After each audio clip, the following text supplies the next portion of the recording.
Bom, novamente, né? Boa noite a todas, todos, todes. Essa é a nossa, sei lá, acho que sétima aula de História do Direito do Pensamento Jurídico, já perdi a conta. É, Bom, antes de mais nada, né, como eu conversei com o pessoal antes do início das gravações, já há a previsão de contratação de um professor substituto que vai assumir essa disciplina nas próximas semanas. A gente ainda não sabe como vai fazer em relação às gravações. Se vai continuar disponibilizando ela no canal do YouTube, se ele vai criar um canal próprio para disponibilizar esse material, a gente ainda vai pensar, né, nessa engenharia. De todo modo, né, e aí a questão mais imediata, né, que a gente precisa conversar, é porque, pelo fato de o nosso cronograma está todo bagunçado, porque eu sou realmente uma pessoa muito confusa, o que, que eu achei prudente fazer? Antes eu tinha dito para vocês que nessa aula de hoje eu encerraria a nossa discussão sobre Revolução Francesa e Antigo Regime e já começaria uma discussão sobre Brasil Império. Eu dividi, né, Brasil Império em duas aulas, Casa Grande e Senzala. Quero manter essas duas aulas como duas aulas independentes, digamos assim, né? Quer dizer, não quero juntá-las, aglutiná-las num encontro só, mas, ao mesmo tempo, eu vi que, se eu começasse Brasil Império no nosso encontro de hoje, eu não conseguiria terminá-lo amanhã. Quer dizer, terminá-lo na próxima semana, né? E o Felipe teria que assumir conteúdo já truncado, digamos assim. Ele teria que assumir, vamos dizer, na metade da discussão sobre o texto do Diego Nunes. Então, o que, que eu achei melhor fazer? E eu peço desculpas para quem já leu o texto do Diego, que é um grande amigo, inclusive. Vou até ver se eu consigo conversar, para quem sabe ele fazer uma participação especial. Então, leiam criticamente, atentamente, para sabatiná-lo durante a aula, quem sabe a gente consegue chamá-lo. Ao invés de fraturar o conteúdo ainda mais, né, encerrar nessa aula a nossa discussão sobre Antigo Regime e Revolução Francesa, falando um pouco, né, do texto do Antônio Espanha sobre o Brasil colônia, né, no caso, sobre a América Portuguesa durante o Antigo Regime, séculos XVI, XVII, XVIII, né? E, por outro lado, falar um pouco da Revolução Francesa e deixar o debate para o texto do Diego todo para a próxima semana. Tranquilo, vocês não me odeiam, não, né? Beleza? É impossível te odiar, professor. Tranquilo, professor. Não, porque realmente, assim, eu sei que o pessoal até conversou com o Lucas, né? O que é para ler na próxima aula? Eu falei, olha, em tese é o texto do Diego, mas eu vi que a gente não ia conseguir esgotar o texto do Diego, mesmo que tivesse só mesmo que tivesse 50 minutos, vamos dizer, para debater o texto, né? Então, pode ser legal dedicar, vamos dizer assim, um encontro inteiro só para isso. Não, o Antonioni falou que tem ranço da aula de filo. Bom, eu aqui entregando o pessoal. Eu já dei essa disciplina de filosofia geral, mas é muito complexo dar essa disciplina, porque a ementa em si é uma ementa complicada. Você está filosofia da linguagem, professor? Não, mas porque me falta know-how, assim. Mas sabe que isso é muito interessante. Até poucos, não espero que meus colegas não assistam, mas porque no Brasil há poucos polos de pesquisa em filosofia do direito. Há dois grandes polos de história do direito, que é a Federal do Paraná e a Federal de Santa Catarina, e há poucos polos de pesquisa em filosofia do direito. Por exemplo, USP, há muitos anos, já não tem um grande polo de formação, de pesquisa em filosofia do direito. Tem poucos professores de filosofia do direito propriamente na USP. Cá entre nós, né? O Tércio Sampaio se incumbiu de matar todos, né? Trocou filosofia do direito por semiótica. No Brasil, a FND ela tem uma tradição de pesquisa em filosofia do direito, que é de pesquisa de filosofia do direito analítica. E a UFMG, que é onde eu saí, tem uma tradição de filosofia do direito, que é de filosofia do direito continental, vamos dizer assim, né? Filosofia do direito, quer dizer, uns estudam, sei lá, Dworkin, Hart, Rawls e Wittgenstein e sei lá o quê, e os outros estudam, sei lá, Hegel, Marx e por aí vai. Hoje, essas coisas têm se embaralhado, né, na FND e na UFMG também, né? Mas são tradições bem distintas, assim, que o pessoal vem pesquisando ao longo dos anos. Bom, vamos lá. Eu vou... essa aula de hoje, então, terá só 2 tópicos, diferentemente das nossas demais aulas, né, que em geral tem 4. O primeiro tópico é para encerrar, né, a discussão que a gente começou na nossa aula passada, sobre a modernidade clássica como a modernidade clássica, perdão, o direito como equidade, e o segundo tópico, modernidade tardia, contemporaneidade, o direito como vontade do soberano. Então, assim como, né, quando eu falar de modernidade clássica ou antigo regime, eu estou me referindo à mesma coisa, ao mesmo período, ou seja, reitero, né, século XVI, XVII, XVIII, quando eu falar de modernidade tardia ou contemporaneidade, eu estou também me referindo ao mesmo período, ou seja, século XIX, XX e XXI. Eu estou pensando, aqui, né, para fins didáticos, quando eu falar de modernidade tardia ou contemporaneidade, eu estou me referindo a todo o período que surge depois da Revolução Francesa. Estou usando a Revolução Francesa como um critério de corte. Tranquilo? Na nossa... Não, professor, não entendi, desculpa. Um é igual ao outro? Ah, não. O que eu estou fazendo? Ah, não, sim. Modernidade clássica e antigo regime, estou considerando como o mesmo período. Eu vou usar como sinônimo tanto a expressão modernidade clássica quanto a expressão antigo regime. Se eu falo, isso se passou na modernidade clássica, Descartes é um filósofo da modernidade clássica, Hobbes é um filósofo da modernidade clássica. Eu estou pensando em antigo regime, período que vai do século XVI até o século XVIII. Quando eu falar de contemporaneidade ou ainda de modernidade tardia, eu estou me referindo ao mesmo período também. Período que vai do século XIX até o século XXI, ou seja, da Revolução Francesa para frente. Tranquilo? É só Tranquilo, realmente um entendi. critério de datação mesmo. Se vocês observarem, eu coloquei aqui, né? A gente terminou a nossa última aula com esse slide, né? A imagem do Borba Gato queimando, né? E eu vou chegar a ela, prometo, né?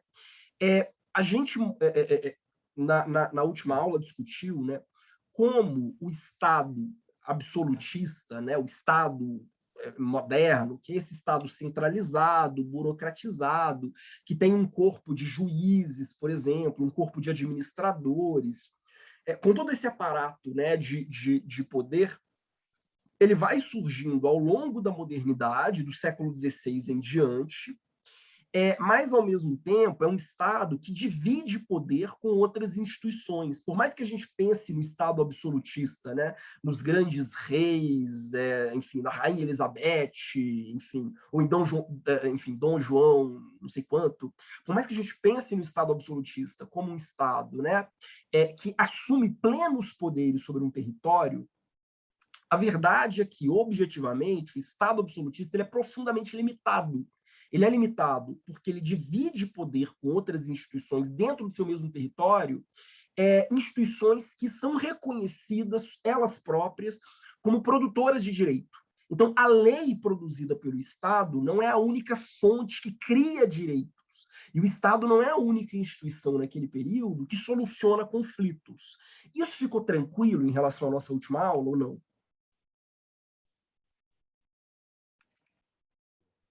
Tranquilo. Mesmo. E tem uma questão que é muito interessante, que é aquilo que o Antônio Manuel Espanha, que é o autor a partir do qual a gente está debatendo, né, ele chama de geometria variável do direito comum. O que seria essa geometria variável? É o fato de que essa pluralidade, né, de poderes e de instituições que criam normas, né, essa fluidez do direito, o fato de que a lei não é o único direito válido, isso gera um cenário no qual cabe ao juiz decidir, por exemplo, se ele aplica ou não a lei. Então, a todo momento, a lei ela pode ser suspensa. Eu vou dar um caso um pouco anterior, né?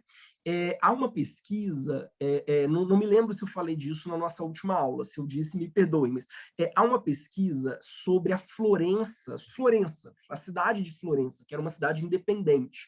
A cidade de Florença no século XV. No século XV, na cidade de Florença, os pesquisadores, né, lendo os autos, né, os autos dos processos que aconteciam naquela cidade, eles se deram conta de que a maioria dos autos não chegava a uma sentença. Antes do juiz dar uma sentença, as partes chegavam a um acordo. Então, você processava alguém não com o objetivo de que a lei fosse aplicada, mas com o objetivo de que aquela pessoa se sentisse pressionada a aceitar um acordo com você. Vocês percebem que a lógica é diferente? Alguém? Acho que isso Simples. é um pouco do que a justiça faz hoje, né? A justiça hoje ela está se empenhando a promover mutirões de conciliação para ver se desafoga a justiça, de certa forma.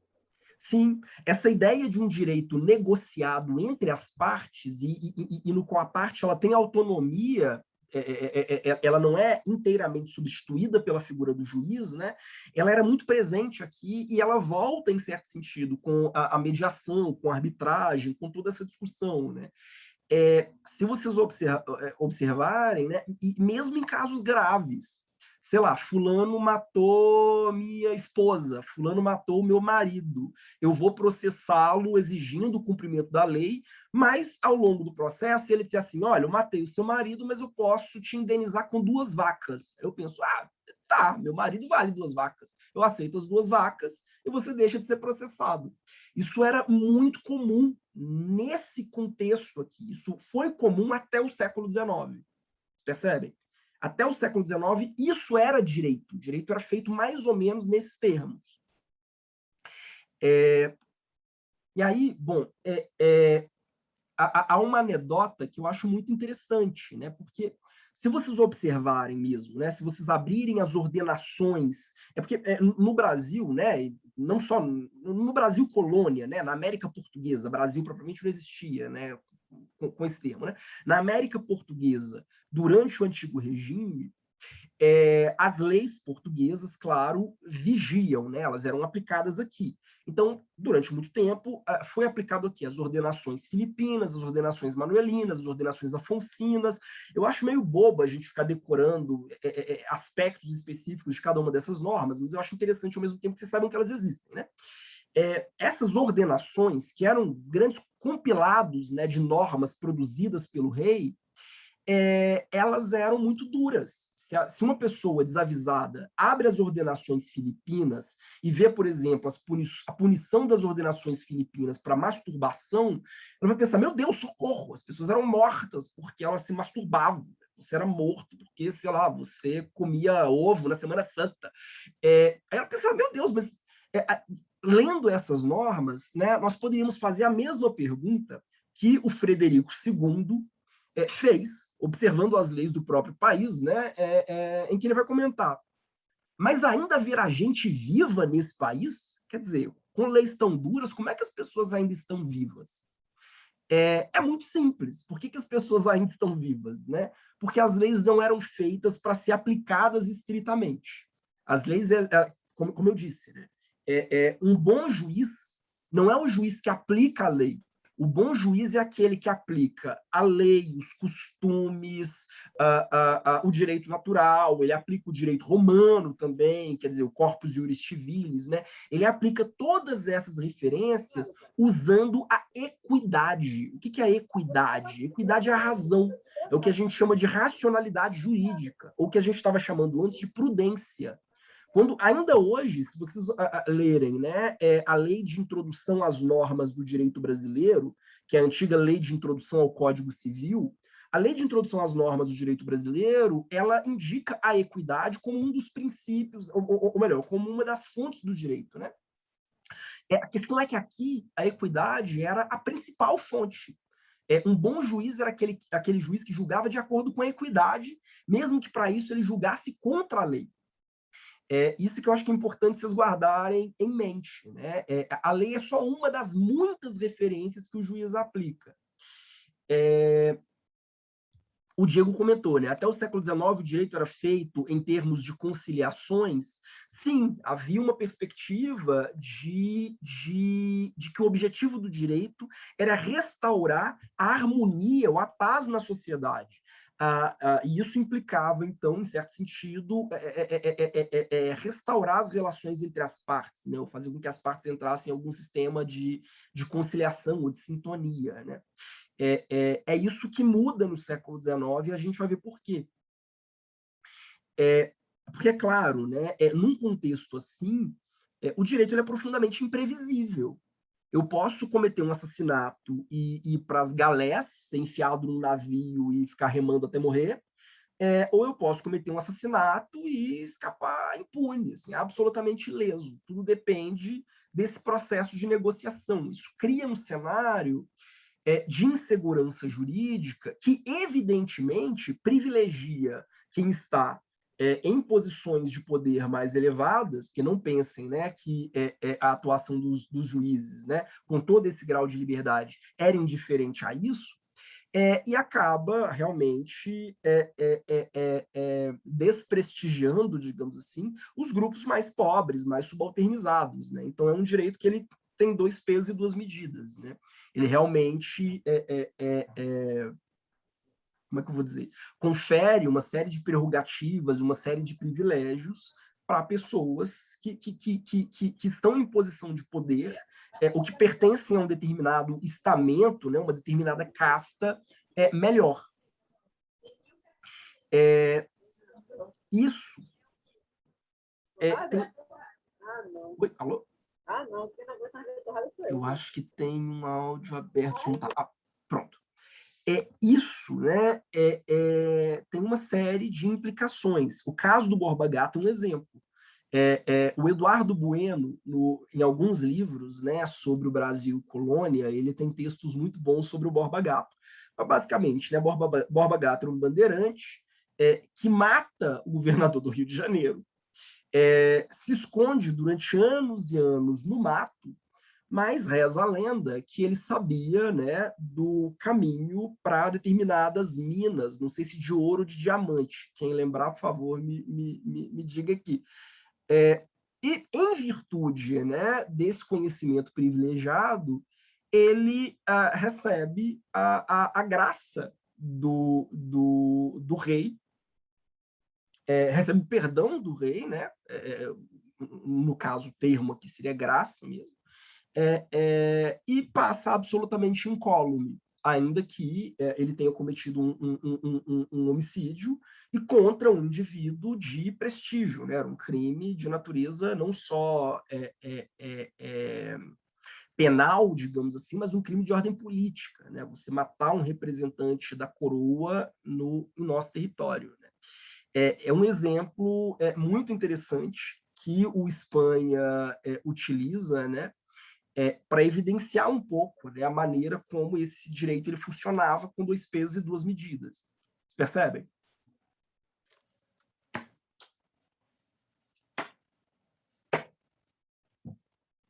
Olá, alguém? Até hoje em dia, né, professor? Às vezes pessoas recebem sentenças muito diferentes do que outras. Não, que eu diga a lei de drogas, né? O Brasil... Aliás, vou dar dois exemplos que sempre me chocam muito, né? A lei de drogas, que determina, né, confere ao juiz a possibilidade, né, de definir se o indivíduo é usuário ou traficante, e o que a gente assiste no Brasil é pretos pobres com uma buchinha de maconha são reconhecidos como traficantes, e brancos ricos com uma tonelada de pó são recebidos, né, como usuários, né? Por conseguinte, né, fazendo jus a tratamentos diferenciados, né?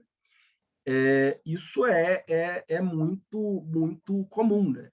Ou outro exemplo, né? O uso que se faz do crime de desacato à autoridade.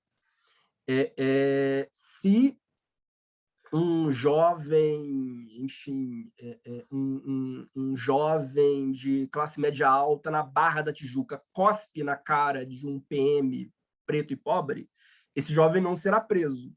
Agora, se um músico funkeiro na Maré escreve uma música como não, nem na Maré, vou dar um exemplo específico, né? Um músico funkeiro compõe uma música chamada O Pipi Filha da Puta Sai, Sai, Sai do Borel. Essa música existe. O risco de ele ser preso com base na lei, né, com base no tipo penal, né, de desacato à autoridade, é muito grande. Nós temos uma enorme lista de sambistas e funkeiros que já foram presos com base nisso, né? Então, acho que deixa muito evidente, né, como essa discricionariedade judicial, essa abertura, né, de possibilidade para que o juiz decida, não é necessariamente justa, né? O uso que se faz da equidade, né, aqui não é necessariamente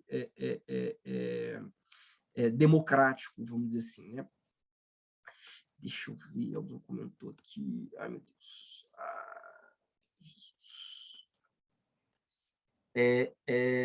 O Davi comentou, né? Aquele meme do jovem rico na realidade, né? Sim, ou aquele outro meme, né? Que eu acho um barato, que é o cara diferenciando entre traficante e usuário com uma tabelinha de cor, né? Se uma tabelinha de cor traficante, até tal cor é traficante, depois de tal cor é usuário. E o Diego comentou, o filho da desembargadora saiu do presídio pela porta da frente, ele transportava altas quantidades de coca, o caso do Playboy de Alphaville, isso aqui é Alphaville, mano, exato.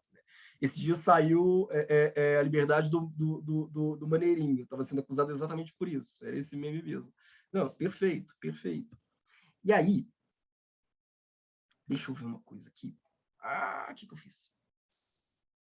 Do slide atual. Bom, vocês veem que é uma tendência que remonta ao Borba Gato, né, na história do Brasil. Ou melhor, ela é bem anterior, né? Ela faz parte da estruturação da nossa sociedade, né? E o problema é esse tipo de sistema, né, profundamente desigual, ele vai, ao longo do antigo regime, né, sofrendo uma série de críticas, né? Há uma série de críticas em relação a esse tipo de tendência, essa abertura, a discricionariedade, né? Bom, mas isso aqui eu acho que sintetiza um pouco essa discussão, né? Vocês já ouviram falar de fontes do direito? É um tema que vocês já estão estudando em teoria do direito? Sim, professor, já tivemos essa Ah, aula. sim. Maravilha, maravilha. No direito contemporâneo, existem, claro, várias fontes do direito. A lei, a doutrina, os precedentes, o contrato, os costumes. Mas é muito evidente como no direito contemporâneo, na sistemática do direito contemporâneo, né, a lei ela se coloca acima das demais fontes. Quer dizer, as demais fontes elas entram enquanto subsidiárias da lei, né? E só na medida mesma em que elas não caminham na contramão do sistema legislativo.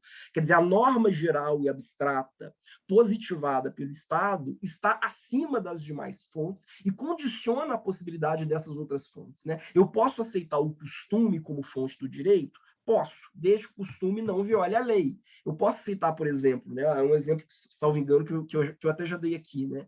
Eu posso aceitar que cheque pré-datado seja reconhecido, né, no mercado, quer dizer, eu posso fazer um cheque pré-datado? Posso. Esse costume, né, entra no nosso sistema jurídico como vinculante, como obrigatório, mas justamente à medida em que ele não viola, pelo menos em tese, né, ele não viola a legislação sobre títulos de crédito e por aí vai.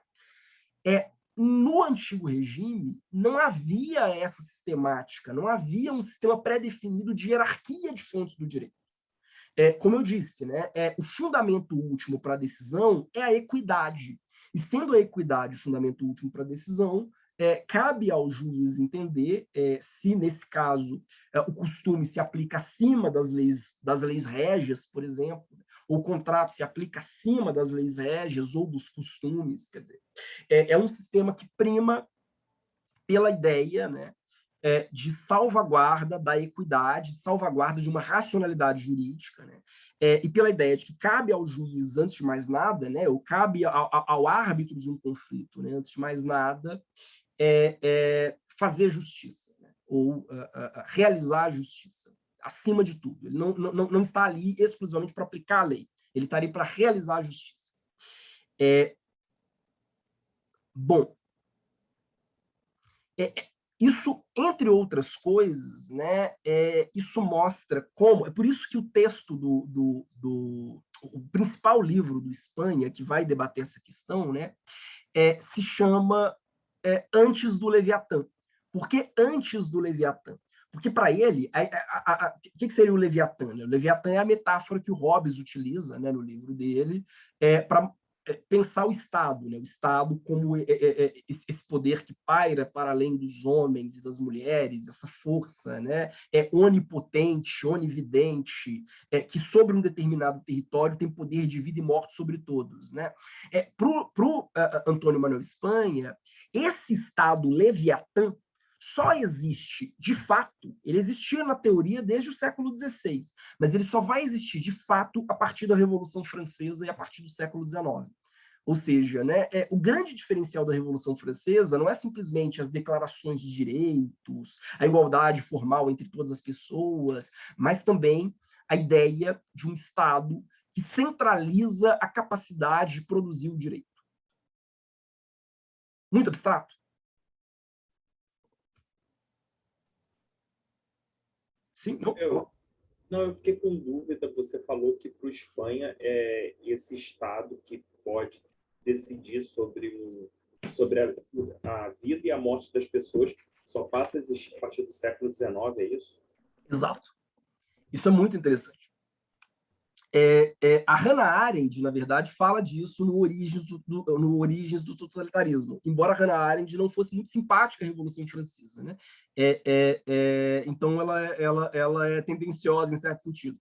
Mas ela vai dizer o seguinte, tese da Arendt, por que é que, a partir do século XIX, as pessoas se preocupam tanto em criar mecanismos para que o Estado controle a si mesmo, mecanismos de controle do poder estatal pelo próprio poder estatal. Quais são esses dois grandes mecanismos? Né? O sistema de freios e contrapesos, separação de poderes, né? A criação de três grandes poderes, poder legislativo, poder executivo, poder judiciário, e também declarações de direitos. Né? O Estado, ele próprio, propugna, né, declarações de direitos. A Declaração dos Direitos do Homem e do Cidadão, e por aí vai. Por que a partir do século XIX isso se torna um problema? Porque a partir do século XIX que o Estado não tem nenhuma outra instituição externa a ele que o limite. Então, ela vai dizer, isso cria um paradoxo. Ela vai dizer, aliás, para Hannah Arendt, esse é o grande paradoxo da contemporaneidade, que é justamente o período no qual, por um lado, né, mais se declara direitos, quer dizer, eu tenho uma quantidade cada vez maior, né, de declarações formais de direitos, e, ao mesmo tempo, mais os direitos dependem de deliberações políticas para serem reconhecidos. Quer dizer, os seus direitos não são o resultado de uma dignidade humana intrínseca. Os seus direitos são fruto do reconhecimento por parte do Estado. São fruto de uma lei positiva por parte do Estado. Se essa lei não existe, você não tem direitos. E ela vai dizer, isso cria um problema. Qual é o problema que isso cria? E aquelas pessoas que não são reconhecidas como sujeitos de direito por parte do Estado. Para ela, isso cria, então, uma multidão de não-cidadãos, né, que estão, por conseguinte, né, sujeitas a toda e qualquer forma de violência e de pressão, né? O caso dos ciganos, o caso dos judeus na Europa, para Hannah Arendt, por que o totalitarismo só poderia ocorrer na contemporaneidade? Porque só na contemporaneidade eu tenho um sistema no qual o reconhecimento de direitos subjetivos depende necessariamente do Estado. E se nenhum Estado te reconhece enquanto cidadão, então você embarca numa espécie de grande limbo jurídico, no qual, a princípio, você está à mercê de qualquer pessoa. Isso é muito interessante. Então, ela vai dizer que é o grande paradoxo, vamos dizer assim, do Estado moderno, né? Deixa eu ver, tem alguns comentários aqui, um pessoal levantou a mão. A Natália comentou, né? Ó, o Foucault aí. Não, perfeito, né? E mais do que isso, né? Porque muita gente lê Foucault, quando Foucault debate, né, a passagem do antigo regime para a contemporaneidade, como se Foucault estivesse celebrando esse processo, dizendo: olha que coisa maravilhosa, que avanço incrível em termos de proteção e tutela de direitos, né? Quando ele está dizendo exatamente o oposto. Ele está dizendo que o que a gente tem com o Estado moderno é algo absolutamente inédito. Absolutamente inédito em termos de falta de proteção, né? Deixa eu ver. O Felipe está aqui. Felipe, dá um oi pro pessoal. Eu cheguei uns 5 minutos atrasado, aí já tinha começado, eu fiquei caladinho aqui. Não, fica tranquilo, se apresenta. Eu já falei um pouco de você do pessoal, mas, por favor. Não, acho que eu tinha falado com ele semana passada, mas lá, pessoal, novamente, Felipe Rodrigues, seu professor de vocês substituto. Mas hoje o Felipe, o professor Felipe, outro Felipe, é estranho ficar falando Felipe. Mas hoje o Felipe pediu para continuar essa parte, que enfim, é fundamental também. E a gente estava já dialogando, mas uma coisa só que a gente conversou, eu e o professor, que a gente queria logo reiterar para vocês, é que nós vamos manter as avaliações, tá? Então, não fiquem preocupados de ter alguma alteração, etc. Não. A gente conversou até recentemente, novamente, sobre esse ponto da avaliação. Então, não fiquem preocupados que eu assumindo... Inclusive, eu escutei a gravação da primeira aula, que o Felipe diz que qualquer coisa eu só entrava para corrigir, que ele só não quer corrigir, que ele quer ter menos trabalho. Então, tudo bem, qualquer coisa eu só vou corrigir, mas não. Eu estou acompanhando. Porque esse é o problema de gravar aula, né? Esse é o problema de gravar aula. Está tudo registrado. Eu escutei, né? tudo, sim. Muito bom, muito bom. Mas, enfim, e sobre esse ponto até do Espanha, né?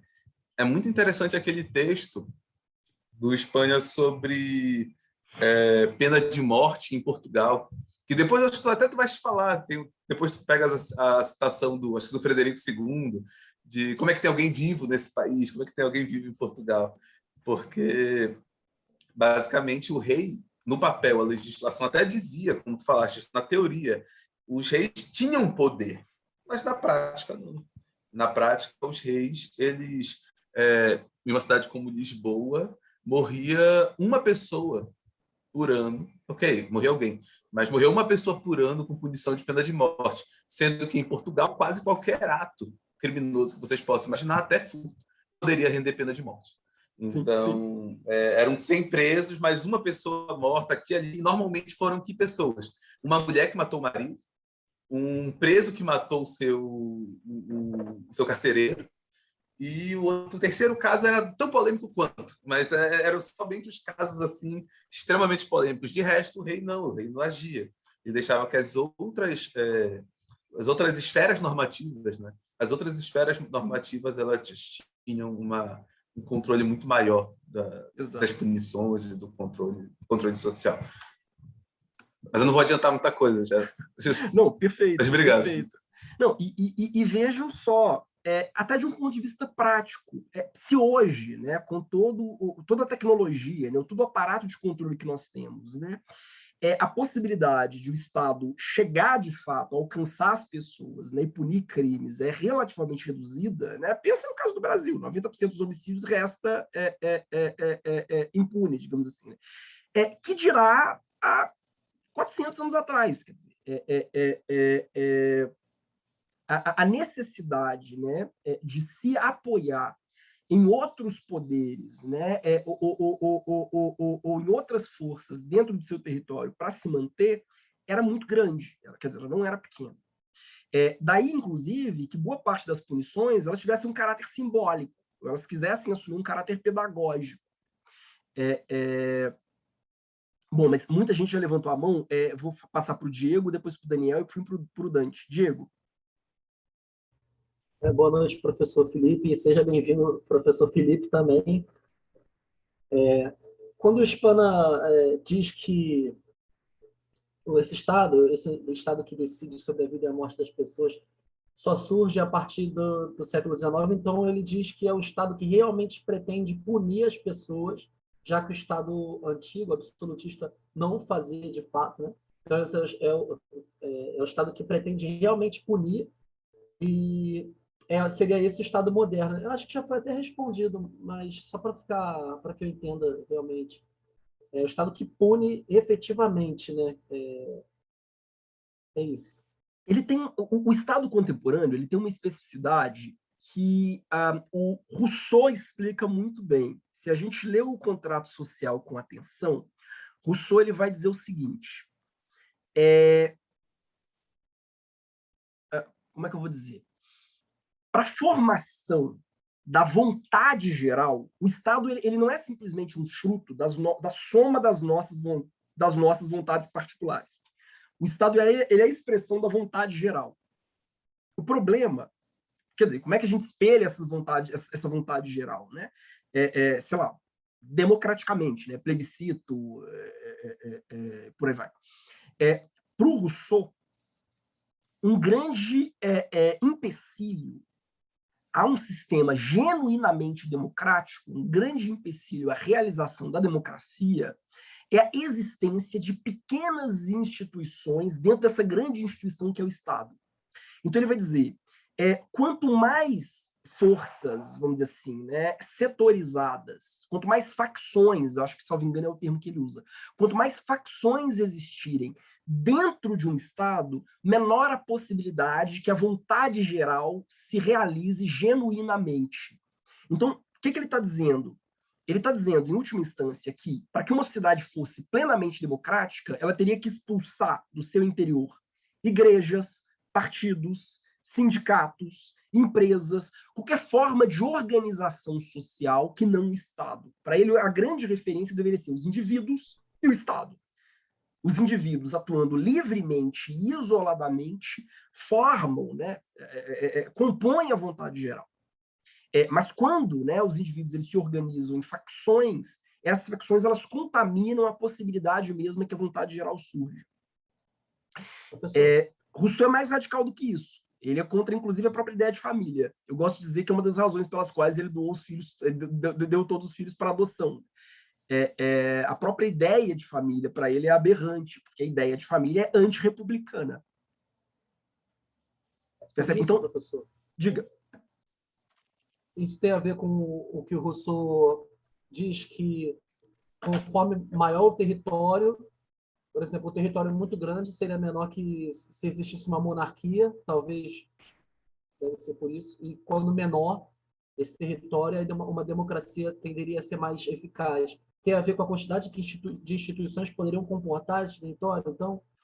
Sim, e é a necessidade de que o indivíduo, né, ao votar, por exemplo, numa assembleia, ele vote de acordo com as suas convicções íntimas e não de acordo com pressão de forças externas, com pressão do padre, de acordo com pressão do seu dirigente sindical, de acordo com a pressão do líder do seu partido. Ele age, quer dizer, ele vote de acordo exclusivamente com as suas próprias convicções internas. Para Rousseau, isso é muito importante.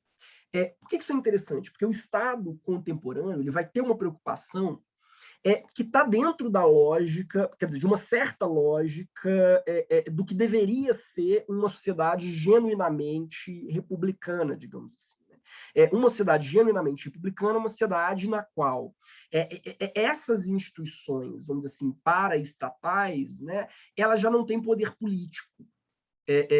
Mas para que elas não tenham poder político, é preciso que o Estado se afirme plenamente. Né? É preciso que ele seja, de fato, a grande fonte de produção de direito. Realmente é preciso que ele seja... aliás, não só Rousseau, se a gente pega Baudin, no século XVI ainda, né? Baudin ele já vai dizer, olha, se a família tem direitos, se a igreja tem direitos, se as corporações de ofício têm direitos, é porque o Estado as reconhece como tal, elas são criações do Estado. Mas para ele é preciso, né, preservar a ideia de que o Estado assume toda a capacidade de criar direito ele próprio. Quer dizer, é a nossa lógica hoje. Quer dizer, se os costumes eles podem ser reconhecidos como fontes de direito, eles são porque existe lei prévia que autoriza os costumes a fazerem isso. Né? Se os contratos são fonte vinculante na criação de direitos, é porque existe lei prévia que autorize a isso. Né? Mas, em última instância, é o direito, quer dizer, é o Estado que cria direitos. Ele cria todo o sistema, né, de ordem social e de resolução de conflitos no interior daquela sociedade. Né? Eles caminham um pouco nessa direção. Você percebe? Muito abstrato. Não, professor, foi ótimo. Daniel. Boa noite, professor. A minha dúvida é um pouco nisso também, do que o senhor falou, do antigo regime constituir o Estado antes do Leviatã. Só porque, em comparação com o que eu li no texto, aí eu queria mesmo só ver se o meu raciocínio estava correto. Ele diz isso porque ele está dizendo que esse Estado do antigo regime é um Estado corporativo, certo? Em que existem esses vários campos de poder em conflito, dizendo cada um dizendo o que é direito. Então, eu assumiria, de acordo com a teoria dele, que o Leviatã é esse Estado da contemporaneidade, porque é nesse momento que o Estado vai esvaziar de poder o que no Estado corporativo era poder. Acho que não sei se ficou muito confuso. Exato. Mas é por aí. Eu gosto de dizer que duas das principais decisões, vamos dizer assim, né, tomadas ao longo da Revolução Francesa, e curiosamente pouco debatidas, elas são muito emblemáticas. É a proibição de tribunais eclesiásticos na França e a proibição de corporações de ofício. Tanto tribunais eclesiásticos quanto corporações de ofício, em certo sentido, concorrem com o Estado. Eu não sou simplesmente um cidadão, eu sou um membro da igreja, eu não sou simplesmente um cidadão, eu sou um farmacêutico que pertence à guilda dos farmacêuticos. Né? Essa pertença a uma outra instituição que não o Estado, né, cria um desafio para o Estado. E é claro, e aí se a gente pega, por exemplo, Mitologias Jurídicas da Modernidade, que é um livrinho muito divertido do Paulo Grossi, é claro que essa ideia de que o Estado, a partir da Revolução Francesa, é a única fonte do direito, vamos dizer assim, ou é a única instituição que cria normas dentro das suas fronteiras, é claro que isso é mais ficção do que realidade, propriamente dito. Né? Se a gente observa a relação entre empresas mesmo. Vou pegar uma coisa muito, muito aleatória. Né? Aliás, quando eu dava introdução ao direito, era um exemplo que eu sempre gostava de trazer para os meus alunos. Se vocês lerem as políticas de dados, aliás, façam isso, né? Se vocês lerem as políticas de dados do Facebook ou do WhatsApp, é um negócio muito divertido. Em geral, elas dizem o seguinte: a empresa se compromete a observar a legislação dos países em que elas atuem, à medida em que elas estiverem em consonância com os princípios das nações civilizadas. Mas o que é uma nação civilizada? Quer dizer, o país, no fundo, eles estão se autorizando a descumprir normas de países nos quais elas atuam, se eles entenderem que essas normas podem, por exemplo, prejudicar suas relações com acionistas. É muito melhor, vejam, e aí até numa análise econômica do direito, né, vamos dizer assim, é muito mais fácil para o WhatsApp ou para o Instagram pagar uma multa de 50 mil reais por dia do que, por exemplo, entregar para um juiz de esquina, qualquer juiz monocrático, informações sobre um usuário. Porque se eu entrego à torta e à direita informações sobre um usuário, a empresa perde credibilidade. E se a empresa... pensa no OnlyFans. Todo mundo aqui sabe o que é um OnlyFans, né? Pensem no OnlyFans. As pessoas usam o OnlyFans partindo do pressuposto de que, ao expor suas intimidades na rede, essas intimidades não vão vazar. Aí vamos supor que alguém entre judicialmente com mandado de segurança dizendo: olha, mas tem um vídeo específico no OnlyFans no qual um cara pelado faz críticas à minha pessoa e eu quero que esse vídeo, enfim, quero ter acesso aos dados desse vídeo para fundamentar um processo judicial. Se o OnlyFans começa a fazer isso, ele perde dinheiro. Então, para ele é muito melhor. Não, pode me multar, me multa, me prende aí o diretor regional, depois eu dou um abono salarial para ele quando ele sair da prisão.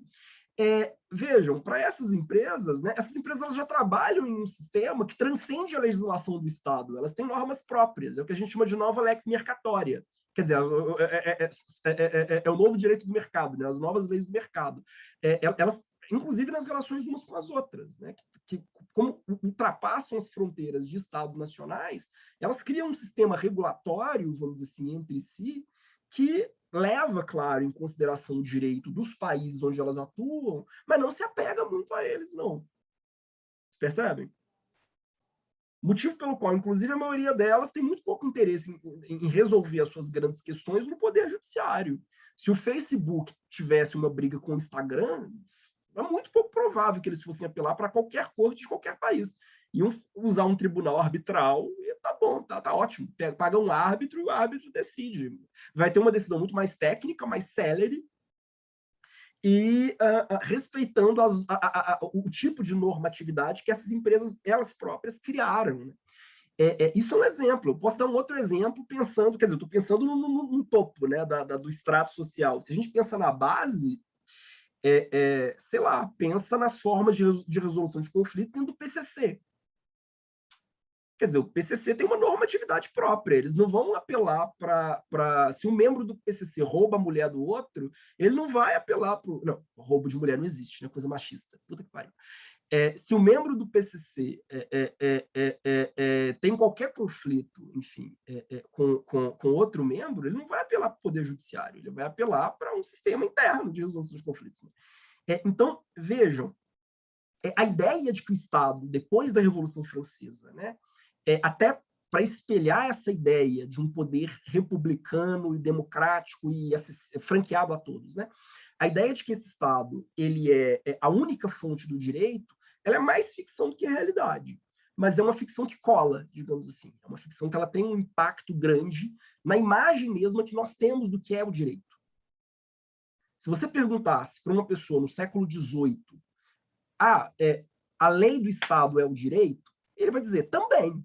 Se eu falar assim, as ordenações filipinas são o direito, ele vai dizer também, mas existem várias outras coisas que são o direito. O direito emana da vida, eu tenho direitos que o legislador ele não previu, e frequentemente a norma do legislador vai contra os meus próprios direitos, eles não deixam de ser direitos por causa disso. Se você pergunta para alguém hoje na contemporaneidade, ele vai dizer, não, o que é seu direito? Meu direito é aquilo que está no código, meu direito é aquilo que está previsto e pré-estabelecido por uma norma positivada pelo Estado. Isso é muito novo, na verdade. A gente tende a olhar para trás, olhar para o mundo anterior ao século XIX e achar que ele funciona com base nesses mesmos padrões, mas não era assim. É por isso que eu estava dizendo, é sempre muito complicado tentar fazer uma leitura, vamos dizer assim, uma leitura keynesiana do direito antes do século XIX, porque não era um direito pensado para ser um grande sistema hierarquizado, escalonado. Eu posso até tentar traduzir essa experiência nesses termos, mas essa é uma tradução muito ruim. O Dante também levantou a mão. Dante? Oi, prof. Não, só para ajudar a pensar essa questão dessa pluralidade do direito durante esse Estado moderno e tudo mais. Porque não só a Espanha, mas como outros autores também falam que essa visão de pensar esse Estado moderno como Estado absolutista, ou um Leviatã propriamente dito, além da teoria, teria sido os próprios pensadores do século XIX que, vendo o seu próprio Estado, estavam tentando atribuir isso àquele momento específico, como foi o caso do próprio Marx e do Engels também. Mas na aula passada o professor tinha mencionado o Skinner, ele ajuda a gente a pensar, primeiro se a gente pensar no Pierre Anderson, que pensa o Estado moderno como essa nova carapaça de uma nobreza atemorizada. Então, a gente tem que pensar a dinâmica da corte também. Quem são essas pessoas que estão na corte de um rei? São justamente essas pessoas que o rei, que tanto querem estar sob os favores dele, mas que o rei também delega o seu poder. E que poder é esse que ele delega? Justamente aquilo que o Skinner fala, que são esse poder poder dessa periferia, dessas periferias. E essa nobreza vai estar em nome do rei, garantindo que esses poderes, que essas normas, que esse direito seja válido de alguma forma em nome do rei, de alguma forma assim geral. E por isso essa pluralidade, o poder central só existir em relação à periferia, essa pluralidade de poderes que vão estar também na corte no geral. Então é toda uma dinâmica dessa forma que é sempre plural. Esse poder central teórico e tudo mais só existe justamente porque o rei ele não conseguiria disseminar um consenso ou ter um tamanho poder sozinho naquele contexto que estava antes da Revolução Francesa ou do Estado propriamente dito ali. Ele dependia dessas outras pessoas compondo esses poderes periféricos que estavam atuando como nobres ou no exército ou como juízes e assim por diante. São membros da própria corte garantindo esse poder central que meio que se difundisse, se ampliasse por todo o território, porque ele sozinho não daria conta disso nunca. Isso só vai acontecer realmente pós-1789 e depois de todas as revoluções e mudanças que a gente vai ter, depois da Constituição dos Estados-nações, depois de a gente entender que um Estado está vinculado a um povo específico, a uma raça específica, a um credo específico ou não, apesar do Estado ser neutro e tudo, e é a partir disso que ele vai ter lei de vida e morte sobre esses cidadãos, porque se uma pessoa é apátrida dentro daquele território, o Estado não tem nada a ver com isso. Então, e se o Estado se funde sob uma lógica racial própria, então pessoas que fujam dessa ótica também não têm a cidadania garantida, porque não fazem parte daquele território, ou coisas do tipo. Então, esse Estado absolutista mesmo a gente vive hoje. Dante, tem até um... O Felipe estava no mudo, roubei a vez dele. Dante, engraçado, tem até uma frase que diziam que o rei Luís XIV mandava no seu quarto. Era no alcance do seu quarto. Brincando com essa situação, né? No fundo, ele mandava ali. Ele mandava naquele contexto, mas daquele local. Ele tinha contato com os nobres e dessa forma o grande poder real se mantinha. Mas era só esse comentário rápido. Então, excelente, excelente. E aqui a gente entra num dos pontos mais controversos e mais criticados do texto do Espanha, e que eu achei que valeria muito a pena destacar. Antes de mais nada, eu coloquei essa imagem horrível. Vejam, isso é um ensaio de casamento desse ano. É um ensaio de casamento de dois americanos em que eles decidiram vivenciar a experiência da Sinhá e do seu escravizado. Vejam, né? Tá concorrendo com aquela galera aqui no Brasil que fez festa temática, né? Festa temática, só vendo aqui no Rio, né? Deve ser a gente tá barra. Festa temática, Casa Grande Senzala. Teve 15 anos também aqui no Pará. Teve 15 anos que pensaram em fazer isso. Pegou tão mal que... Sim, coisas acontecem. Muito bom. O nível de surto, né? Mas eu achei que era interessante trazer essa imagem para ilustrar uma discussão, que é uma discussão que, inclusive, algumas pessoas próximas ao Espanha criticaram em relação a ele mesmo. Eu estava conversando com a professora Júlia Franzoni sobre o Espanha e sobre o meu interesse em usar um texto do Espanha para discutir o Antigo Regime com vocês, e ela, que foi próxima do Espanha antes dele morrer, foi a primeira a me lembrar disso. Ela falou, olha, você lembra dos comentários absolutamente impróprios do Espanha sobre a América Portuguesa, né? Por quê? Porque o Espanha, acho que ele concorre com a Rafaela comentou, né? Achei que isso fosse imagem de novela. Poderia ser, né? O Espanha, acho que ele concorre com o Boaventura, né? Quando o Boaventura coloca Portugal no sul global. Mas o Espanha ele faz uma coisa que talvez seja um pouco pior. Ele reatualiza uma discussão bastante antiga e bastante problemática, né? Segundo a qual a colonização, de forma geral, né, e a colonização portuguesa em especial, teria sido uma colonização branda. E por que branda? Porque se o antigo regime... Veja, tem lógica dentro da proposta dele. E daí a necessidade de pensar isso e meditar com cuidado e pensar numa crítica que seja à altura, né? Tem lógica.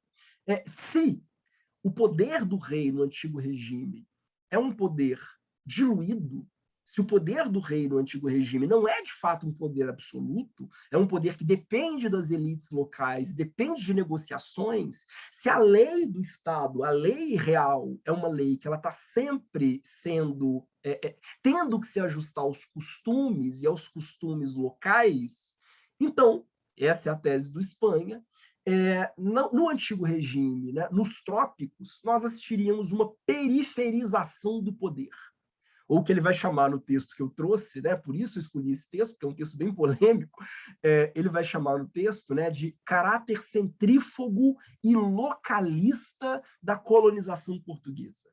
Uma colonização que ela permitiria, né, um grau amplo de autonomia da regulamentação local, tanto consuetudinária, ou seja, baseada nos costumes, quanto judicial, baseada, enfim, nos precedentes judiciais, né? E ele chega a essa conclusão, então, de que as colônias portuguesas, né, não só a América portuguesa, mas as colônias portuguesas na Ásia e por aí vai, elas teriam uma grande autonomia, uma relativa autonomia em relação à metrópole. Uma autonomia do ponto de vista jurídico.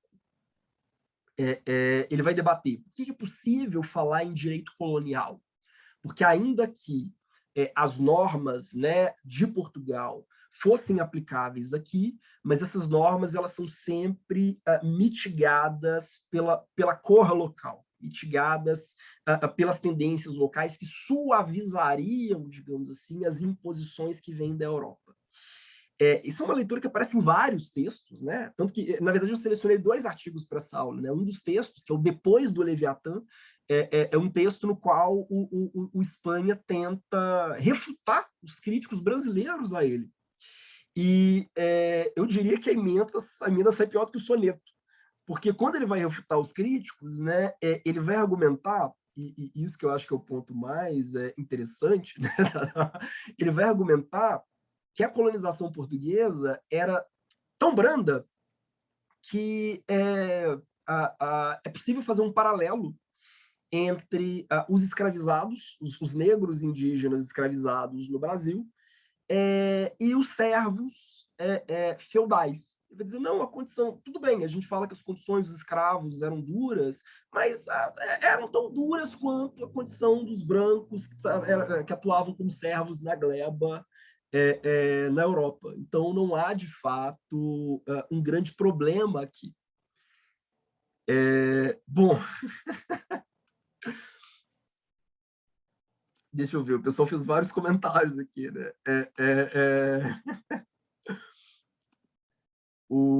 Deixa eu ver. O Antônio comentou, né? Branda, Gabriel, branda porque ele não foi escravo, né? Branda só se for para um português chamado Espanha, né? E nem índio. E o Dante colocou, né? É doido pensar em como a memória e a dor, trauma da escravidão e do tráfico de pessoas é revisitado sem qualquer filtro, né? Traumas de outros povos não se tornam tema de festa ou de ensaios. Mas veja, se vocês pegam os livros didáticos de história portugueses, e pode ser bem divertido ou não, façam isso quando vocês tiverem estômago, é um negócio de estarrecer. É absolutamente estarrecedor como a historiografia deles, né? Ou pelo menos em termos de material didático, tem um caráter que, como é que eu vou dizer, não chocaria nenhum bolsominion. Em termos de investigação sobre história colonial, enfim, eles ainda têm muito chão para andar. O Gabriel comentou, né? Oxi, ter mais poder local não significa que é branda, só significa que tem mais poderes envolvidos, né? Exato. Já chegou no ponto. O Antônio comentou que já escolheu o texto dele para fazer o trabalho final. E o João, né? Não, o ego europeu, é isso, é isso. E o Gabriel comentou, né? Imagina os livros britânicos, Deus me livre. A colonização é vista com bons olhos em muitos casos, né? O Dante colocou. Sim, é vista frequentemente como benéfica. Né?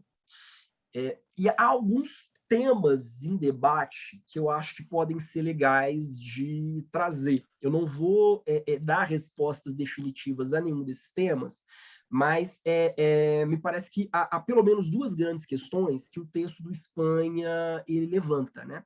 A primeira grande questão que eu acho que é interessante, só para a gente meditar, né, é se existiu de fato antigo regime em Portugal. Tá, eu estou falando aqui o tempo inteiro de antigo regime, né? Mas saibam que essa não é uma discussão,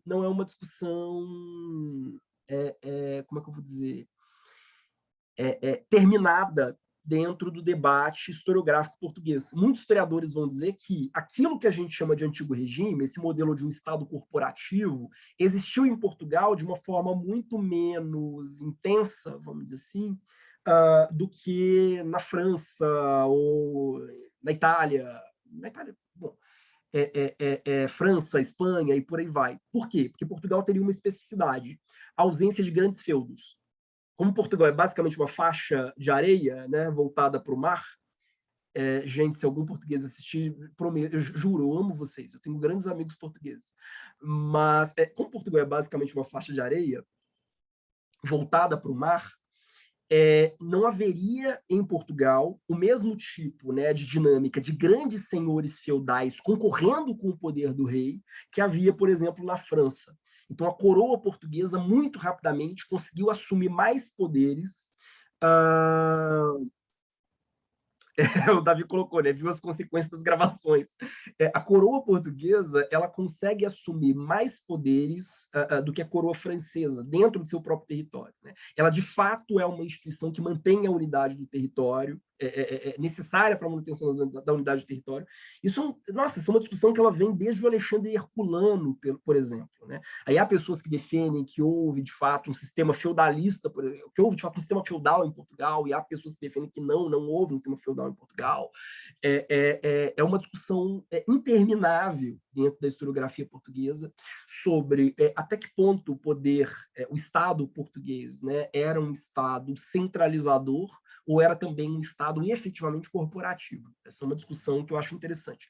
Há quem diga que desde o século XIV o Estado português já nasceria hipercentralizado, em comparação com outros Estados europeus. Hipercentralizado precisamente porque sem uma grande nobreza agrária, sem uma grande nobreza que se assenta em grandes possessões territoriais, né, se tem uma nobreza que depende necessariamente do rei. Não é uma nobreza que orbita em torno do rei. Não é simplesmente não é um senhor de um grande latifúndio. Como é que eu vou ter um latifúndio em Portugal, né? Na verdade, é uma faixa de areia. Bom, reitero, é uma discussão que eu não teria condição de dar uma resposta decisiva, e acho que historiadores muito mais com muito mais bagagem e muito mais tempo dedicado a essa questão, não conseguiram responder. Mas por que eu estou trazendo ela? Porque me chama a atenção o fato de que o Espanha não a discuta. Ele toma como dado que a experiência portuguesa é simétrica à experiência da França, ou à experiência da Espanha, ou à experiência de outras nações. Isso eu acho que é um ponto, enfim, a discutir. Um segundo ponto... Oi, diga. Oi, Felipe, rapidinho.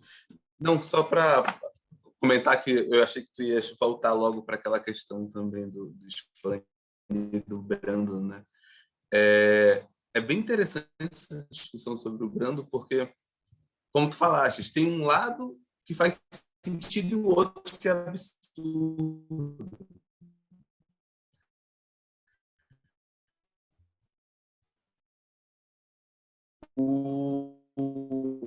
A colonização portuguesa. Felipe, eu acho que você está cortando, mas eu não sei se isso é para mim.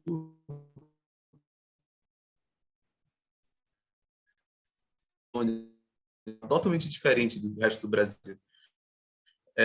Na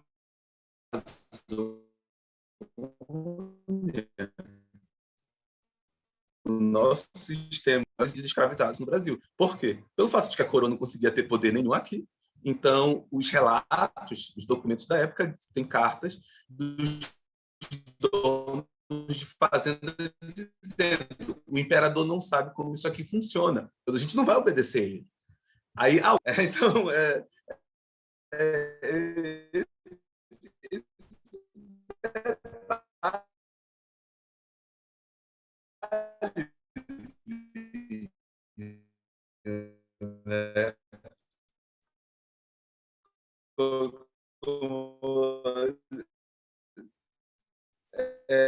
por isso que quando ele chegar, não,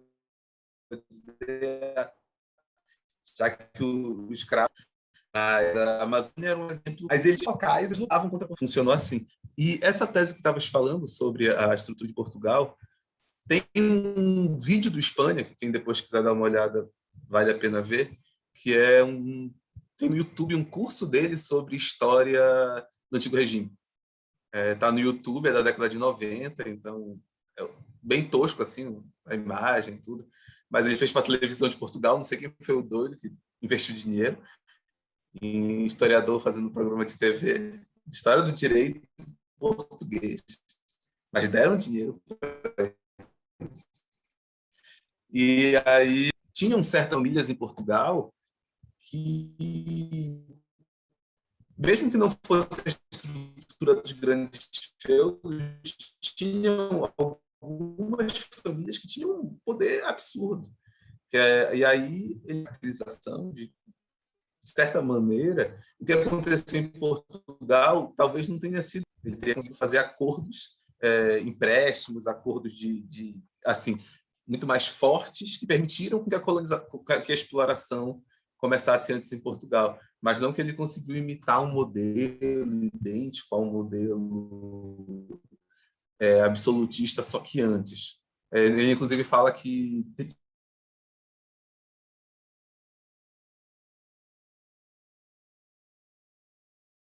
tinham cidades, famílias, que tinham famílias em Portugal que ganharam direito a não ser tributado.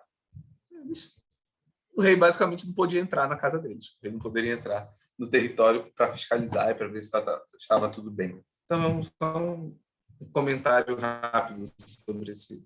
Dei uma olhada, mas já levando em conta o comentário do Felipe sobre o que ele acha que a escravidão foi branda. Território. Gente, minha internet tá meio ruim.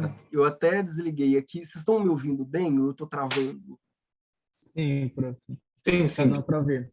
Ah, que maravilha, porque eu fiquei em pânico aqui, porque ela deu, enquanto o Felipe falava, teve um momento que eu tive que desligar a câmera, que aí o som veio direito, porque senão tava picando.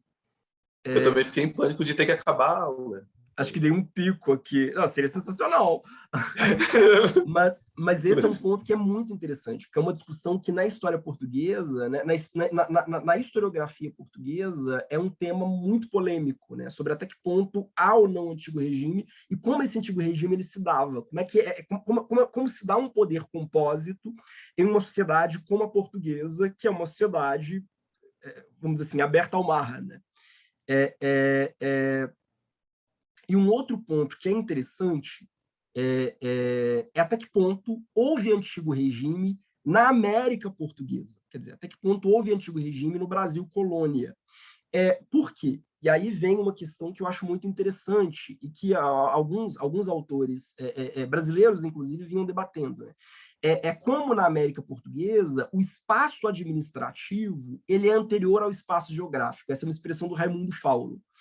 Claro que é sempre problemático citar o Raimundo Fauro hoje, né? Porque é um cara, enfim, totalmente absorvido por setores neoconservadores. Só está rindo, né? Travou um sorriso. Travado. Assim, gente, caí. Travou tudo. Assim que o senhor tinha começado a... Quando falasse assim, um argumento aí... Exatamente isso. Falar o argumento, eu vou fazer o seguinte... Não, agora melhorou ou não? Melhorou. Se eu continuar... Tá lindo. Se eu continuar caindo, eu vou tentar trocar o Wi-Fi, trocar o sinal, porque tem vários sinais aqui no hotel de internet, de Wi-Fi 1, 2, 3, 4, eventualmente a gente troca, melhora. Mas há uma discussão que é uma discussão que ela também é antiga na historiografia brasileira. Ela vem pelo menos desde, sei lá, Raimundo Fauro. Mas, como eu disse, citar Raimundo Fauro é um negócio muito problemático, que é uma figura hoje, assim... As únicas pessoas que eu conheço que leem Raimundo Fauro hoje são neoconservadores. É a mesma trupe que lê o Feiglin, né? Que, enfim, lê via Olavo de Carvalho, infelizmente. Eu adoro o Raimundo Fauro, mas é um cara que, infelizmente, os textos dele foram sequestrados por uma turma muito esquisita. Se vocês lerem gente citando o Raimundo Fauro na internet, muito provavelmente eles vão citar em sequência Mises, vão terminar citando o Olavo de Carvalho, baixaria, é disso para baixo. Mas o Raimundo Fauro, ele tem uma tese que eu acho muito interessante. Ele vai dizer, olha, no Brasil, o espaço administrativo surge antes do espaço geográfico. O que ele quer dizer com isso? Que o Brasil, primeiro, né, eu projeto em abstrato um determinado território e depois eu controlo esse território. Quer dizer, primeiro eu crio, né, no papel um determinado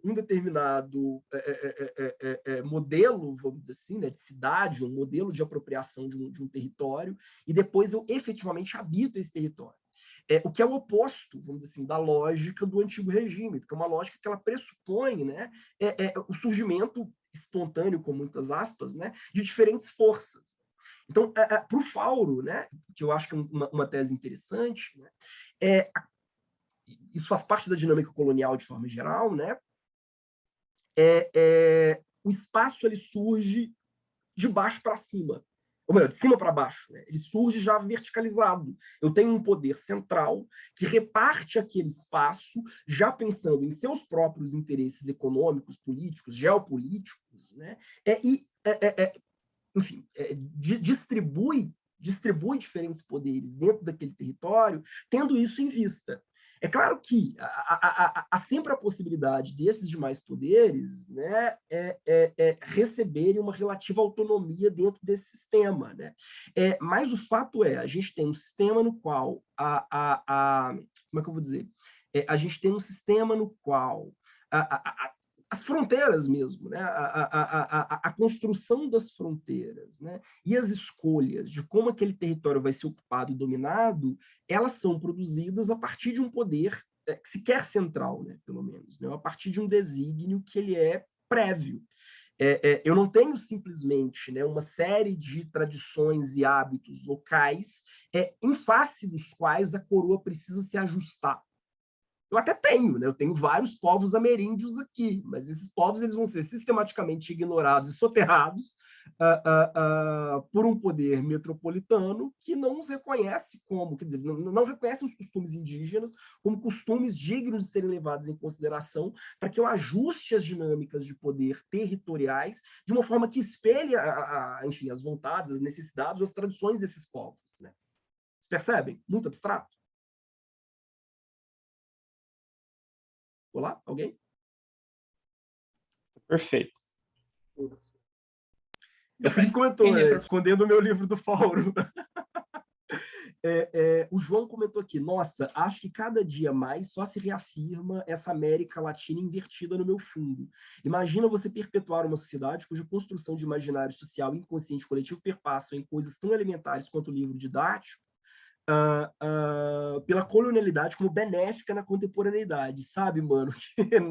Bom, que inferno, epistemologias decoloniais potencializadas reduzirem-se à academia latina e não inundarem justamente esses espaços que mais precisam... Deixa eu ver, me perdi. Que mais precisam de refundação dos seus pressupostos enquanto nação. E reitero o que disse na aula de hoje de teoria do Estado. Nações não são só a comunhão de valores comuns, mas também aquilo que aquele grupo escolhe esquecer coletivamente, politicamente e deliberadamente, como no caso citado agora do passado colonialista brasileiro.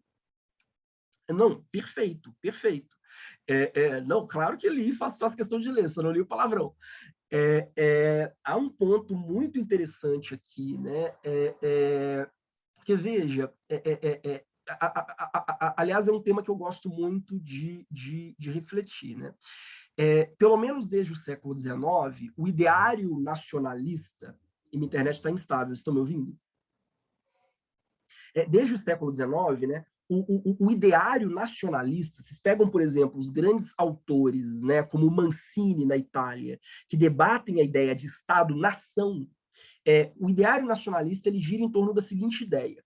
Um povo é fundamentalmente uma unidade linguística, étnica, religiosa, cultural, histórica, e esse povo tem uma personalidade jurídica que o representa. Que personalidade jurídica é essa? É o Estado.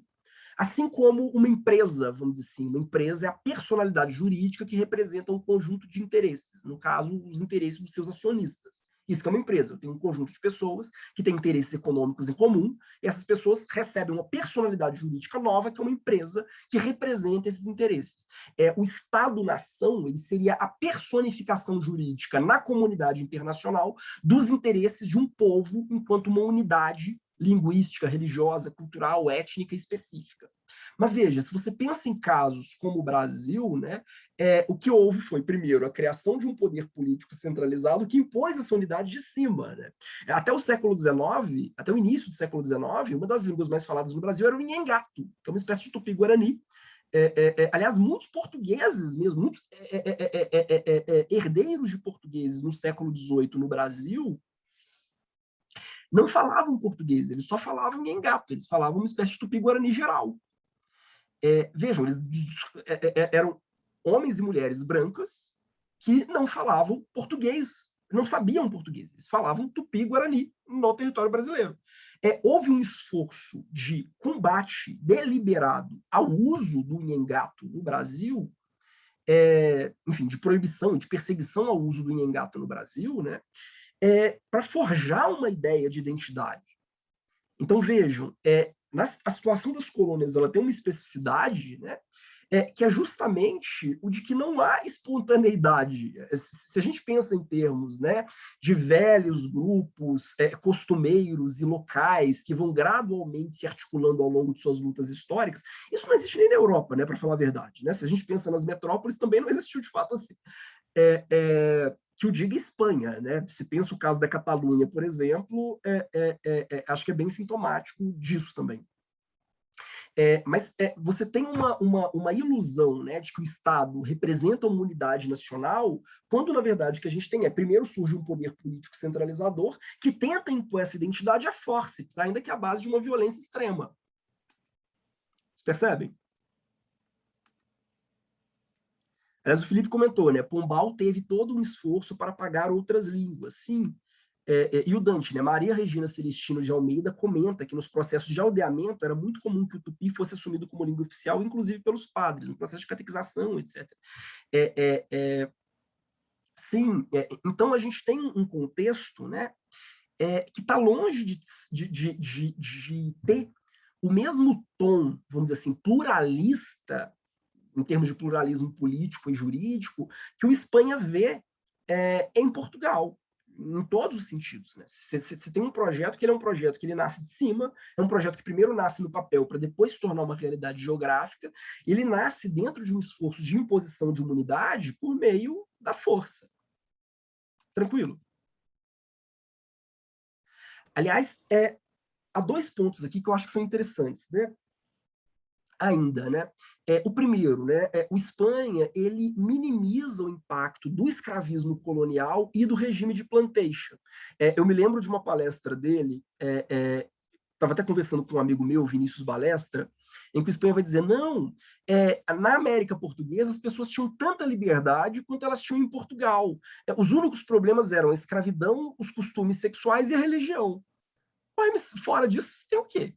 Exatamente, quer dizer, o que além disso, quer dizer, desses três campos, vejam, ele minimiza, eu tenho até uma tese, eu tendo a imaginar que na leitura dele, né, a escravidão, e ele insinua isso no final do texto, a escravidão é uma dimensão puramente privada da vida. A escravidão ocorre no ambiente familiar, privado, e, portanto, ela diz pouco sobre como as dinâmicas políticas atuam. Ele chega a comparar o senhor de engenho no Brasil ao pater familias em Roma. E aí entra uma questão. que é não perceber a singularidade do escravismo colonial. O escravismo colonial ele é muito distinto do modelo de escravidão que está previsto, por exemplo, no Corpus Juris Civilis. Aquilo que se reconhecia como escravidão na história europeia, né? A gente falou isso na nossa primeira aula, né? Aquilo que se reconhecia como escravidão na história europeia, nos textos, né, da história europeia, desde o direito romano, é algo muito diferente do que será o projeto de escravidão colonial moderna. Talvez o primeiro livro, né, é um autor que muita gente considera já datado, até pelas referências, pela documentação que ele utiliza, mas é um autor que eu acho muito interessante, é o Jacob Gorender. É um autor brasileiro que vai debater escravidão a partir de um viés neomarxista, né? E o Gorender ele faz uma leitura que eu acho muito interessante, porque ele vai mostrar como o escravismo na modernidade, né, o tipo de escravismo que nós temos, né, a partir do século XVI e XVII, né, as grandes navegações, ele é algo absolutamente novo na história. E ele só pode ser explicado dentro de um processo de construção daquilo que virá a ser um mercado global capitalista. Eu não posso ler uma coisa desprendida da outra, eu não posso fazer um paralelo, então, entre uma pessoa escravizada numa grande fazenda, ou numa hacienda, ou numa plantation, né, na América colonial, com a situação dos escravizados na Grécia no século IV a.C. Quer dizer, não é a mesma dinâmica e não tem o mesmo impacto em termos sociais. Quer dizer, o papel que o escravismo passa a ocupar na construção mesma, né, da identidade moderna e do próprio Estado moderno, ele é absolutamente novo e ele é central, ele não é periférico. O escravismo não era um elemento menor no Império Português, no antigo regime. Ele era um elemento central que vai configurar o Estado português e o direito português.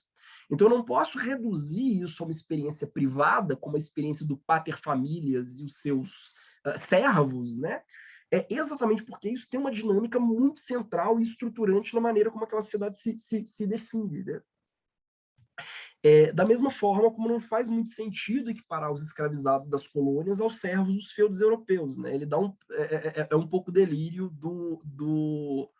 do Gilberto Freire, né, que no Casa Grande Senzala vai dizer que os escravos no Brasil comiam melhor do que os servos na Europa. Não, eles tinham até as suas hortas próprias. Né? O Gorender não, ele vai, por exemplo, calcular qual era a média de vida de um escravizado em relação à média de vida de um senhor de engenho. Então, ele se preocupa muito em mostrar como esse modelo de escravismo colonial é um modelo novo e que se insere dentro de uma dinâmica de formação de um mercado global e que afeta tudo, inclusive o direito. Então, ler o direito português sem pensar nisso, né? Aliás, já tem aqui um problema que me parece muito sério, né? Que é a maneira como ele distingue entre a vida privada, aquilo que ocorre dentro, vamos dizer assim, das fazendas, né? Na Casa Grande e na Senzala, e a vida pública, aquilo que ocorre, em tese, nas assembleias, nas cortes, né? Como se houvesse, de fato, essa diferença, né? Quer dizer, a própria ideia de uma monarquia já pressupõe uma certa diluição entre o que é vida privada e vida pública, né? Se não me perdoar, que eu digo a rainha da Inglaterra. Aqui, então, né, dentro dessas dinâmicas coloniais, é muito problemático, né?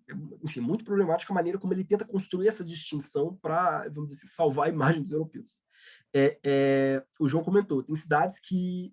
não, isso que eu já li. Mais embaixo... É o Dante, né? Mbembe gostoso. O Mbembe é muito fotogênico, gente. Então, eu sempre coloco algumas imagens dele. Né? Aqui tem uma foto do Jacob Gorender e embaixo uma foto do Mbembe. Até por uma razão, né? O Mbembe ele vai sugerir, né? Eu não vou aprofundar isso, mas que as colônias elas seriam o primeiro laboratório do capitalismo moderno. Por que o primeiro laboratório do capitalismo moderno? Né? E é sempre um erro, então, a gente dizer que as colônias elas são atrasadas de um ponto de vista político em relação às metrópoles. Né? Por isso que o Mbembe, inclusive, chega a dizer, né, que o futuro do mundo é uma espécie de africanização, não no bom sentido. Africanização no sentido de que a mesma experiência bizarra colonial que se abate sobre a África será o futuro do mundo. Porque o que caracteriza as colônias, né, é essa distinção radical entre sujeito e não sujeito. Eu já não tenho mais um contexto no qual os indivíduos eles têm, ou pelo menos pretendem ter, eles aspiram a ter direitos inatos. Eu vivo um sistema no qual realmente todos os indivíduos são esvaziados, né, da possibilidade mesma de direitos inatos. Isso configura, né, a experiência colonial e faz da experiência colonial algo que pressagia, vamos dizer assim, o mundo em que nós vivemos, né, no sentido de que é um mundo de esvaziamento radical de direitos, ou da ideia mesma de que eu sou detentor, né, necessário de direitos, não apenas aqueles direitos que me são conferidos ou concedidos graciosamente por parte do poder público, né, mas que eu tenho direitos que são inalienáveis, né. A ideia de direito inalienável, ela pressupõe a ideia de direitos naturais, em certo sentido. Para o Mbembe, a colônia e a experiência do escravismo colonial, né, do engenho de açúcar, ou da plantation, né, a colônia é o espelho do futuro do mundo moderno, porque é justamente esse mundo de esvaziamento radical de direitos. Esse mundo no qual estamos todos enfim, desprotegidos, né, em certo sentido. E por isso, né, e aí só acho que é uma leitura realmente bem distinta, por exemplo, da leitura do Espanha, né? E ao mesmo tempo, para citar, né, tem um livro maravilhoso do Mbembe que vai discutir isso, que é o Crítica da Razão Negra. É um livro difícil, mas é um livro muito interessante.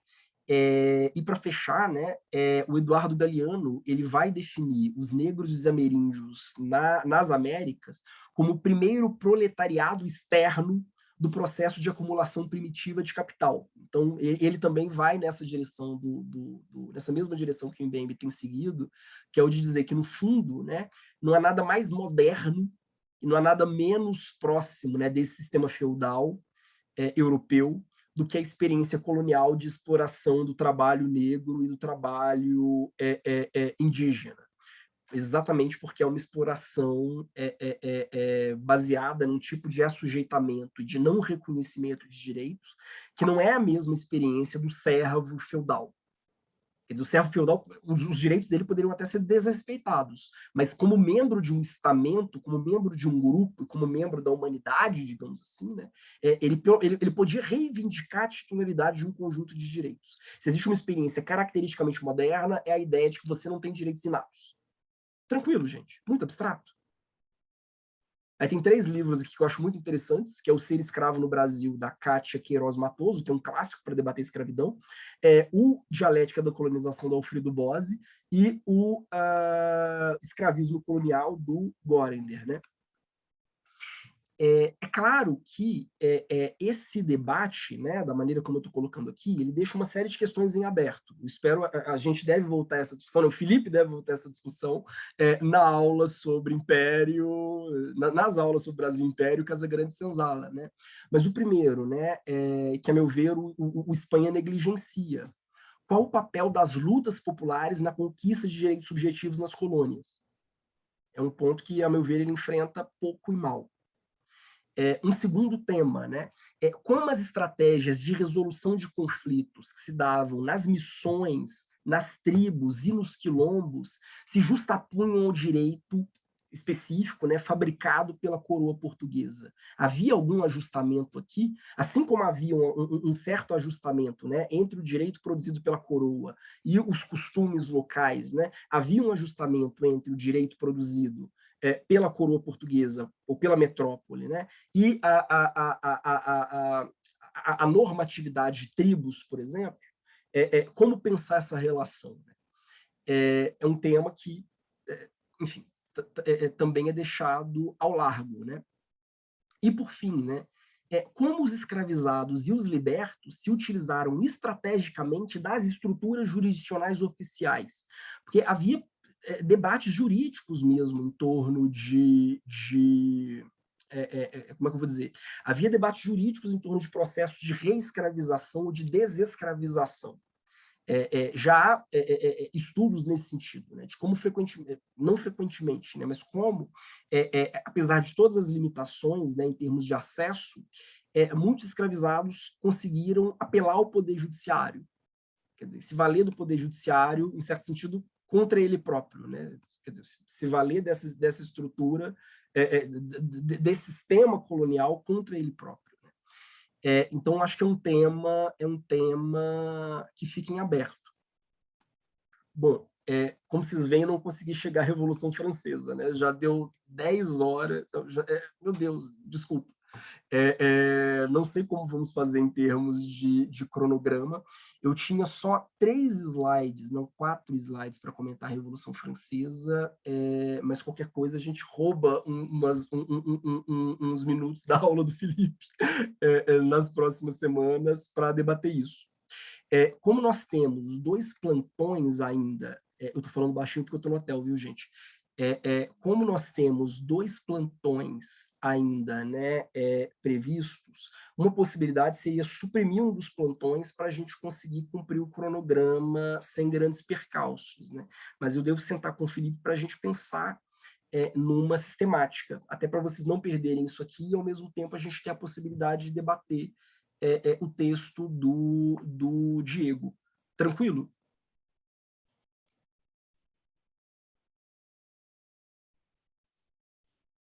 Aliás, só para fechar, né? O Felipe comentou aqui, o João comentou, eu estou participando desse semestre dos encontros. Eles estão investigando percepções terceiro-mundistas, decoloniais, críticas, etc., do direito internacional. Deve ser do Ius Gentium. Do Ius Gentium ou do Ius Comune? Eu acho, para ser de direito internacional, deve ser aquele, acho que é o Ius Gentium, que é aquele que o próprio Arno fica cuidando. Sim, sim, os grupos, eles se sobrepõem. Tudo bem, João, não tem problema. Bom, mas é isso. Mas o grupo é bom. O grupo Sim, é bom. eles são muito bons. É que esse semestre o Ius Comune não está tão interessante do que O alguns semestres. O que eles estão debatendo?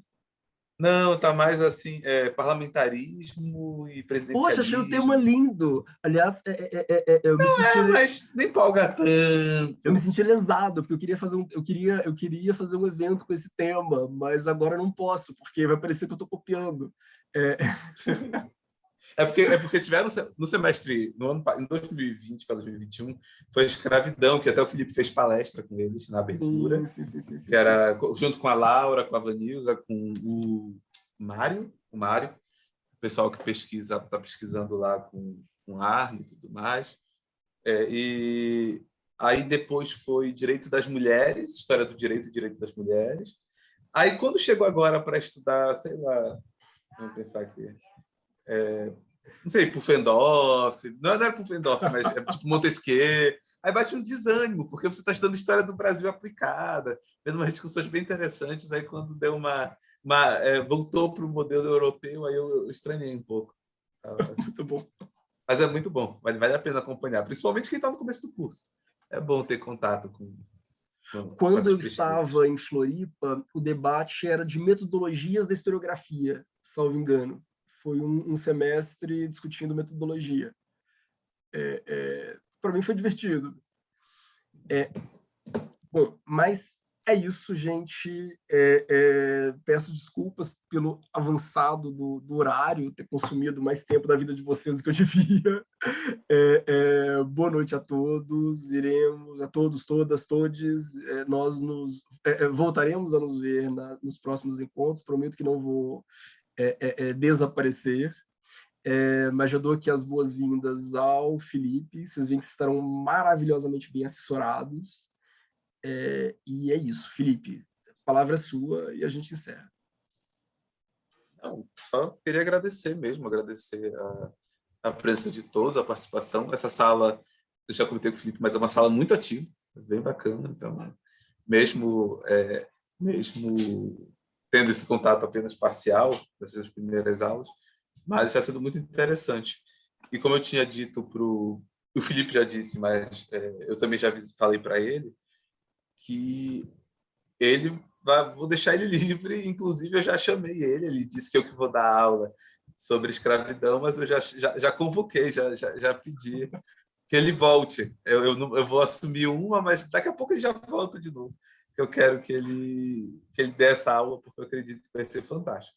Acho que vai ser muito interessante. Mas, enfim, boa noite para todas, para todos, para todas também. E espero vocês semana que vem. Semana que vem a gente continua.